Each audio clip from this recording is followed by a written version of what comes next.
Hello good morning students, welcome back to your online classes.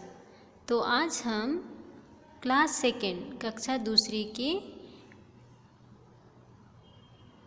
व्याकरण मेदिनी, जो आपका Hindi grammar का बुक है व्याकरण मेदिनी क्लास सेकेंड, उसे पढ़ेंगे। ओके, तो हम चैप्टर 1 में भाषा और व्याकरण पढ़ेंगे।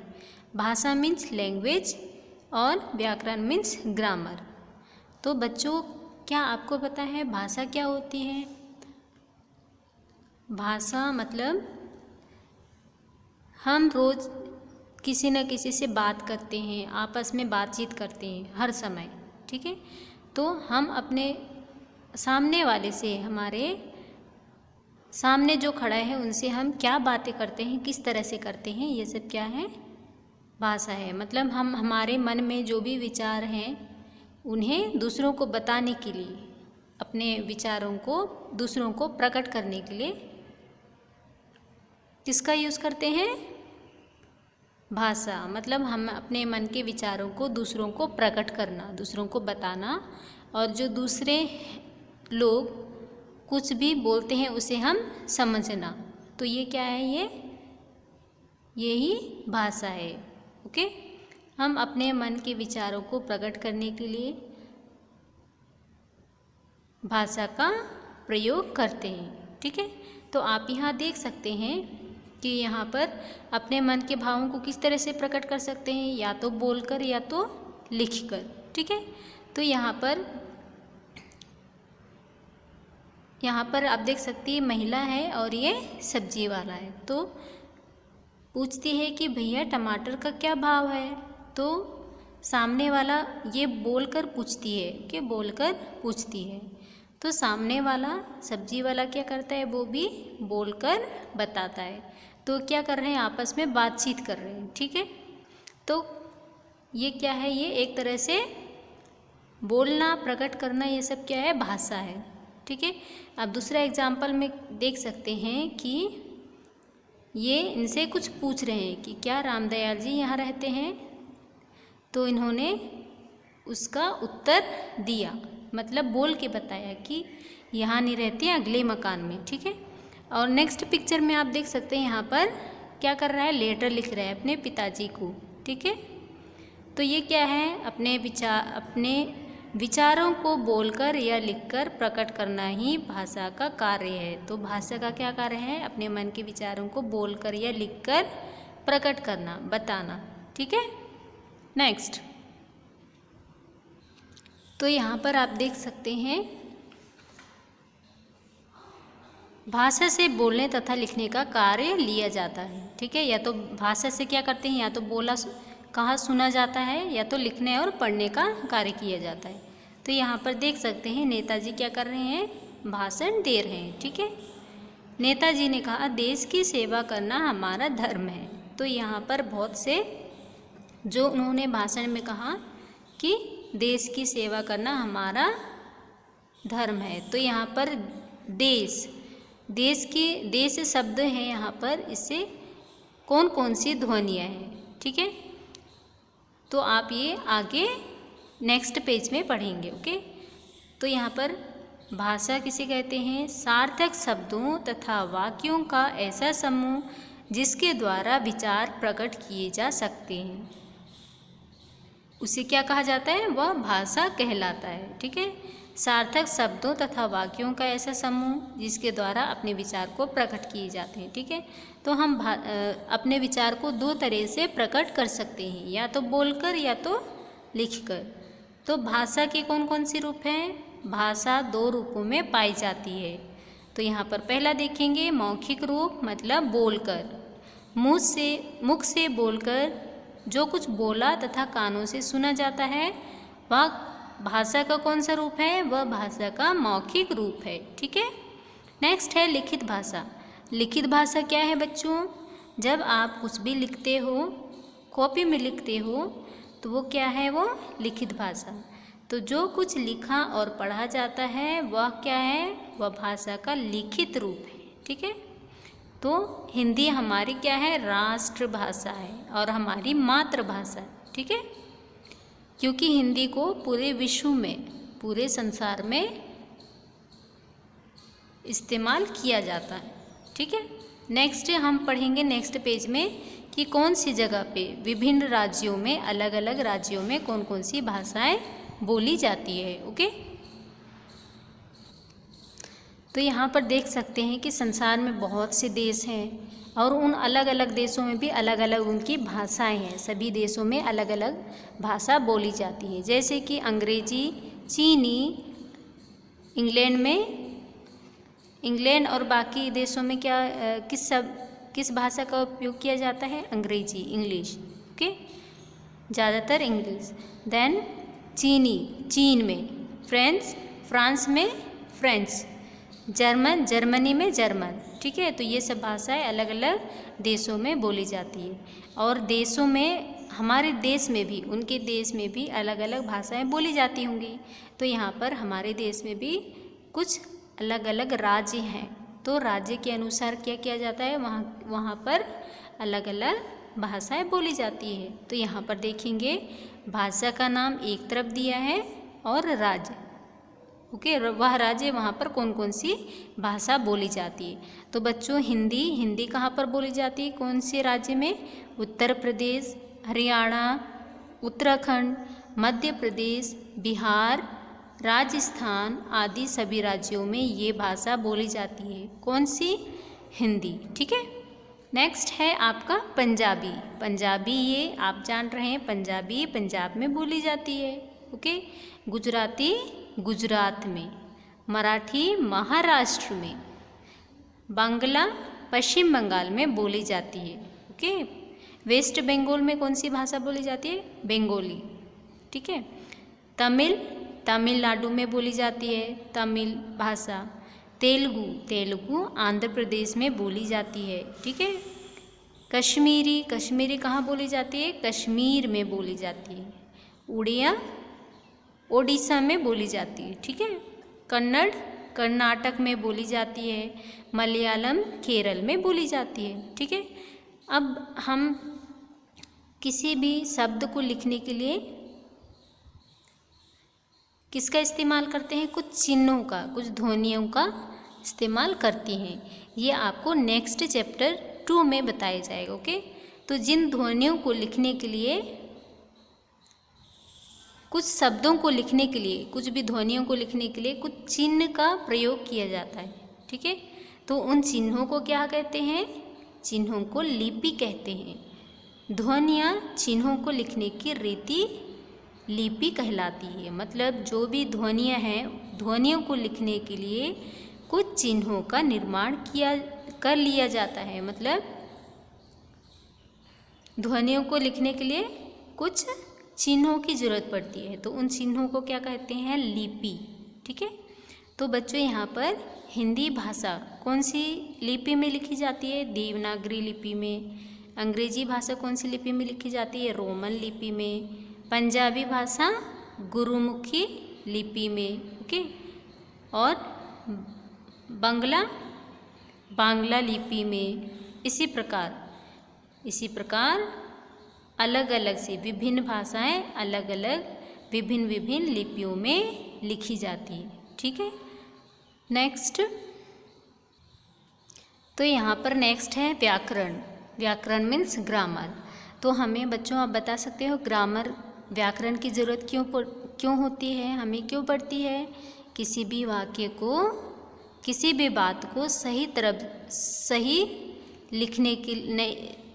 लिखने सीखने के लिए, सही लिखना, पढ़ना और समझने के लिए ये बहुत आवश्यक है, बहुत ज़रूरी है। तो किसी भी बात को अच्छे से समझने के लिए, अच्छे से लिखने के लिए और अच्छे से पढ़ने के लिए कुछ नियम बनाए गए हैं। ठीक है, कुछ नियम बनाए गए हैं जो व्याकरण में पढ़ा जाता है, जिसे व्याकरण में पढ़ा जाता है। ठीक है, तो शुद्ध भाषा को शुद्ध लिखने के लिए, शुद्ध पढ़ने के लिए और अच्छे से समझने के लिए हमें व्याकरण की ज़रूरत पड़ती है। ठीक है, और हम कुछ शब्दों को, कुछ वाक्यों को हम लोग गलत तरीके से इस्तेमाल करते हैं। ठीक है, जैसे कि यहाँ पर दिया है, नीचे लिखे वाक्यों को ध्यानपूर्वक पढ़ना है। अशुद्ध वाक्य और शुद्ध वाक्य। तो मोहन गाती है, मोहन लड़का का नाम है तो यहाँ पर गाती नहीं आएगा, तो क्या आएगा, मोहन गाता है। कमला पढ़ती लिखती और, कमला पढ़ती और लिखती है, कमला पढ़ती लिखती और नहीं आएगा, यहाँ पर क्या आएगा, कमला पढ़ती और लिखती है। हम खाना खाए, हमने खाना खाया। ठीक है। नेक्स्ट, सूरज पूरब निकलता है, यहाँ पर कुछ छूट गया है। ठीक है, तो सूरज पूरब में निकलता है। यह एक नींबू का पेड़ है, यह नींबू का एक पेड़ है। ठीक है, तो ये क्या है, ये कुछ वाक्य, कुछ सेंटेंस अशुद्ध रहते हैं, ठीक नहीं होते, गलत होते हैं। ठीक है, तो उन्हें सही तरीके से समझने के लिए, पढ़ने के लिए और लिखने के लिए हमें व्याकरण की ज़रूरत पड़ती है। ठीक है। अब यहाँ पर परिभाषा दिया है, किसी भाषा को शुद्ध रूप में लिखने और बोलने का ज्ञान कराने वाले नियमों को क्या कहते हैं, व्याकरण कहते हैं। ओके, तो बच्चों आपका ये चैप्टर 1 फिनिश हो गया है। अभी हम आपके चैप्टर 1 के सभी एक्सरसाइज आपको व्हाट्सएप ग्रुप में आपको सेंड किया जाएगा। Okay, now chapter 2। तो हम पार्ट 1 में, चैप्टर 1 में हमने भाषा के बारे में थोड़ा डिस्कस किया था। अब हम व्याकरण में हम लोग और किस चीज़ का अध्ययन करते हैं, किस चीज़ को पढ़ते हैं, वर्णमाला। वर्णमाला मीन्स वर्णमाला को 2 भागों में बांटा गया है, एक तो स्वर और एक व्यंजन। ठीक है, तो हम जितने भी यहाँ पर वर्णमाला के अंतर्गत जितने भी स्वर और व्यंजन आते हैं उनके बारे में पढ़ेंगे। ठीक है, तो यहाँ पर दिया गया है, जितने भी हम शब्द बोलते हैं वो किससे जुड़ा रहता है, किसी न किसी ध्वनि से जुड़ा रहता है।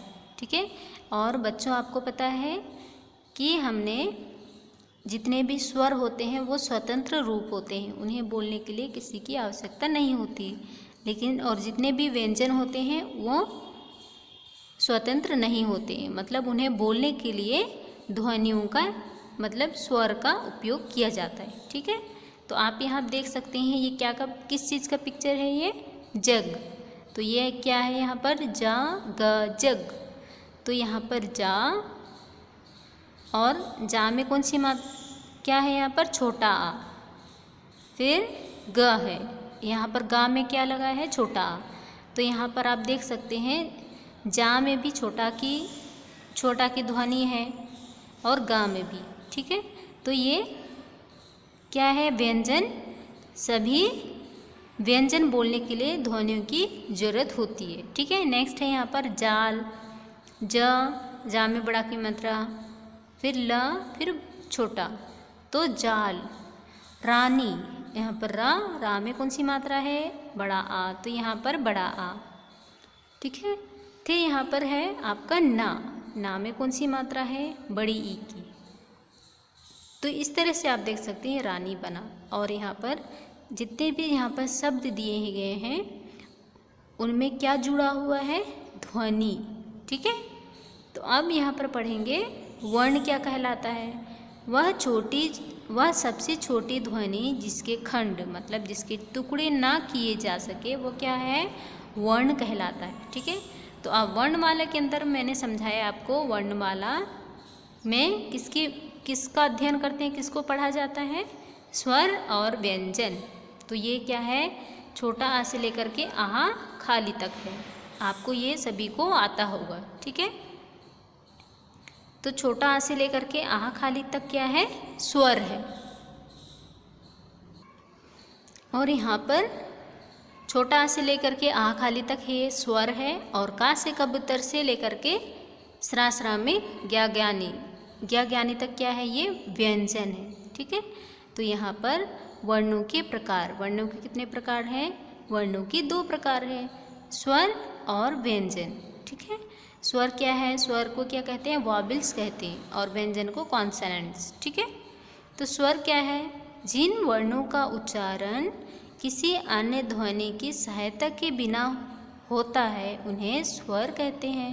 ठीक है, मतलब इन सभी को बोलने में किसी भी ध्वनि की आवश्यकता नहीं होती है। ठीक है, तो ये क्या है, आ ई उ ए ऋषि ए आए ओ औ। तो ये कितने हैं टोटल, 11। उसके बाद है व्यंजन। व्यंजन क्या है, जिन वर्णों को, जिन शब्दों को बोलने के लिए स्वरों की ज़रूरत होती है। ठीक है, मतलब इनकी ज़रूरत पड़ती है मात्रा लगाने के लिए। ठीक है, तो उन्हें क्या कहा जाता है, ये व्यंजन। तो कितने व्यंजन हैं टोटल, 35।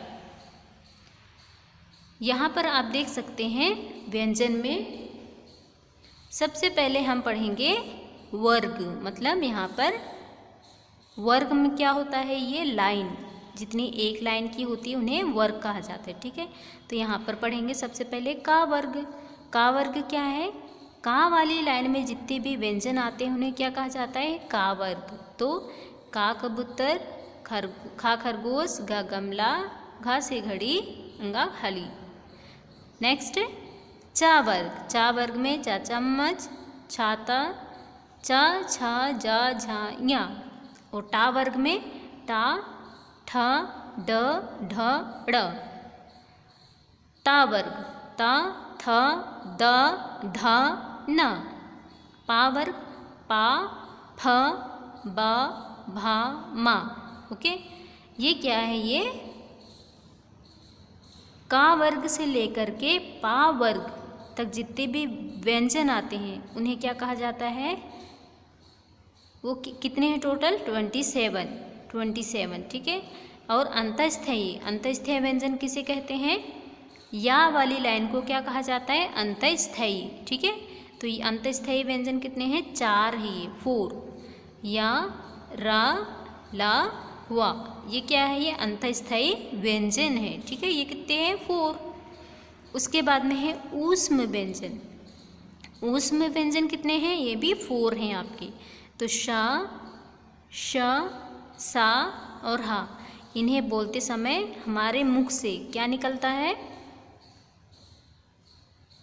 गर्म हवा निकलती है। ओके, जैसे कि श, स, तो जोर से तेज से आवाज़ निकलती है और साथ में गर्म हवा निकलती है, तो इसे क्या कहा जाता है, ये ऊष्म व्यंजन। कितने हैं ये, 4। तो इस तरह से ये कितने हैं आपके कुल व्यंजन, 35। ठीक है, नेक्स्ट अंग से अंगूर और आहा खाली को क्या कहा जाता है, अयोगवाह। बच्चों आपको ध्यान रखना है, ये अंग से अंगूर और आहा खाली को अयोगवाह कहा जाता है। ठीक है, और हमारे जो संयुक्त व्यंजन हैं कौन कौन से हैं, छा क्षत्रिय, त्रा त्रिशूल, ज्ञा से ज्ञानी और श्या से श्रमिक। संयुक्त व्यंजन बच्चों क्या है, संयुक्त व्यंजन मतलब 2 वर्णों से, 2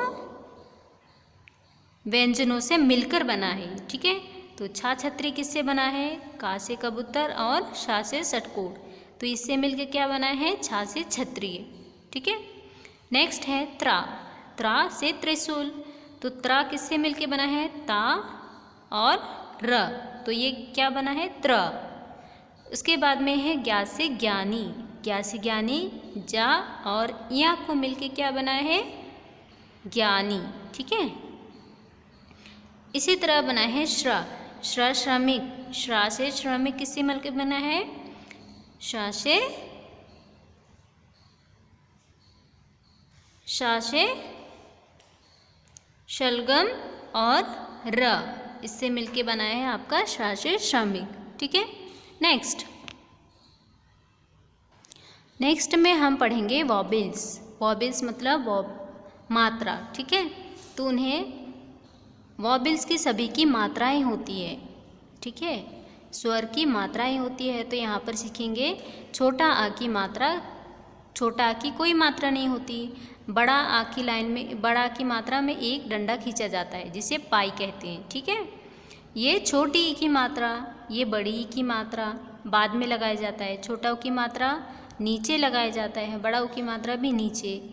ये री से ऋषि की मात्रा, ए से एड़ी की मात्रा, ऐ की मात्रा, ओ की मात्रा, औ की मात्रा। ठीक है, अब यहाँ पर व्यंजनों पर मात्रा लगाने के भी नियम है कि किस तरह से व्यंजनों पर मात्रा लगाए जाते हैं। तो कौन कौन सी मात्रा व्यंजनों के बाद में लगाई जाती है? व्यंजन के बाद लगने वाली मात्रा तो कौन सी है? बड़ा आ, बड़ी ई, ऊ से ओखली और औ से औरत। इनकी मात्राएं किसके बाद लगती है? व्यंजन के बाद। ठीक है, तो यहाँ पर आप देख सकते हैं माला, बड़ा की मात्रा बाद में लगा है, माँ और ला के बाद में। बड़ी की मात्रा भी बा के बाद में लगा है, यहाँ पर भी ओ की मात्रा लगा है बाद में और औ की मात्रा। ठीक है, नेक्स्ट है व्यंजन से पहले लगने वाली मात्रा। व्यंजन से पहले लगने वाली, व्यंजन से पहले, तो व्यंजन से पहले कौन सी मात्रा लगती है? छोटी ई की मात्रा, ये वाली। ओके, आप यहाँ पर देख सकते हैं ये वाली।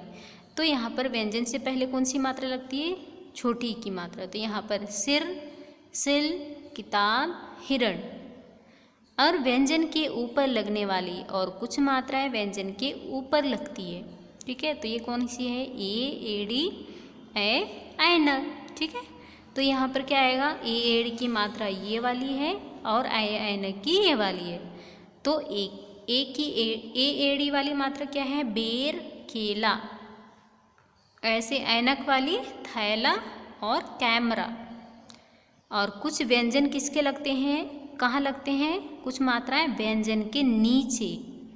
ठीक है, व्यंजन के नीचे कौन कौन सी मात्रा लगती है? छोटा ऊ की मात्रा, बड़ा ऊ की मात्रा और ऋषि ऋषि। आप यहाँ पर देख सकते हैं ये तीनों नीचे लगती है। ठीक है, तो यहाँ पर छोटा ऊ की मात्रा ये है, बड़ा ऊ की मात्रा ये है और ऋषि की मात्रा ये है। तो यहाँ पर मात्रा क्या होगी? पुल, फूल, मृग। ठीक है, और व्यंजनों को संयुक्त बनाना मतलब मिलाकर किस तरह से लिखा जाता है। ठीक है, तो यहाँ पर सबसे पहले खड़ी पाई वाले व्यंजन, तो ये है आपका खड़ी पाई। मतलब अगर यहाँ पर खा है तो हम लोग ऐसे लिखेंगे और ऐसे, लेकिन जब हम लिखेंगे ऐसे तो मतलब यहाँ पर पाई नहीं लगा है, डंडा नहीं लगा है। ठीक है, तो पाई वाली, खड़ी पाई वाली मतलब डंडा वाली। बिना पाई वाले व्यंजन मतलब जिसमें इनमें पाई नहीं लगता है, इन व्यंजनों में पाई नहीं लगाए जाते। ठीक है, नेक्स्ट है संयुक्त व्यंजन। जब दो व्यंजनों के बीच कोई स्वर नहीं होता है तो उन्हें मिलाकर बोला या लिखा जाता है। ठीक है, उसे संयुक्त व्यंजन कहते हैं। तो संयुक्त व्यंजन बनाने की अलग अलग विधियाँ हैं। संयुक्त व्यंजन किस तरह से बनाया जाता है? व्यंजनों में खड़ी पाई को क्या कर देते हैं? हटा देते हैं। बड़ा की मात्रा मतलब व्यंजनों में जितनी भी पाई लगी रहती है उन्हें हटाकर उन्हें जोड़ दिया जाता है। ठीक है, तो अब हम नेक्स्ट पेज में 14 में देखेंगे। यहाँ पर व्यंजनों में जो पाई लगी रहती है, लाइन लगी रहती है। ठीक है, यहाँ पर क्या है? ये खा है, इसमें पाई लगी है। ठीक है, और यहाँ पर ये आधा है, आधा खा, मतलब इसमें से पाई को हटा दिया गया। तो पाई को हटाकर संयुक्त व्यंजन किस तरह से बनाएंगे? संयुक्त मिलाकर किस तरह से लिखेंगे? दूसरे व्यंजनों में पाई को हटा दिया जाता है। तो यहाँ पर क्या है? ख्याति, विख्यात। ये गा है, इसमें पाई लगा है, इसमें पाई नहीं लगा है, मतलब ये आधा है। तो ग्वाला और भाग्य। ठीक है, अब बिना पाई वाले व्यंजनों में हलंत का निशान लगा दिया जाता है। जैसे यहाँ पर टा है, ये टा टमाटर, और यहाँ पर जोड़ने के लिए क्या किया जाता है? दूसरे व्यंजन से जोड़ने के लिए टा के नीचे लाइन खींचा जाता है, मतलब उस लाइन को क्या कहते हैं? उस चिन्ह को हलंत। तो क्या हो गया? टट्टू। ठीक है, और यहाँ पर गड्डी। और कुछ व्यंजनों को